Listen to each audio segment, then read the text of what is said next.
جس نے اپنے طلسم سے حاتم کو بھی بندی بنا لیا۔ حاتم کو حسنہ پری نے آ کر مکت کروایا، لیکن وہ بھی اس جادوگر سے لڑ نہیں سکتی تھی۔ حاتم نے اپنی بدھی کا پریوگ کیا اور اسے پتہ لگا کہ جادوگر کی جان ایک طوطے میں بند ہے۔ حاتم نے طوطے کی جان لے لی اور موتی کو توڑ دیا تاکہ کبھی کوئی اور ویکتی اس کا فائدہ نہ اٹھا سکے۔ اس کے ساتھ ہی چھٹی اور ساتویں پہیلی ایک ساتھ حل ہوئی۔ حاتم کی اس یاترا سے ثابت ہوا کہ وہ اپنی قسمت خود بنا سکتا ہے، اور یہی ساتویں پہیلی کا حل تھا۔ گلمار پتھر سے واپس اپنے روپ میں آئی سوداگر کی بیٹی شراپ سے مکت ہوئی اور اس کی شادی منیر سے ہو گئی۔ دوستوں، حاتم کی ایک کہانی 1001 نائٹس کی کتاب سے ہے، جس میں اسے سچی کہانی بتایا گیا ہے۔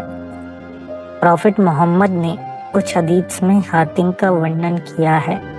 پرجیا کے مشہور کوی ساری نے اپنی کویتا گلستان میں حاتم کا ذکر کرتے ہوئے کہا ہے، حاتم زندہ نہیں ہے، لیکن اس کا نام ہمیشہ ہمیشہ کے لیے امر ہو چکا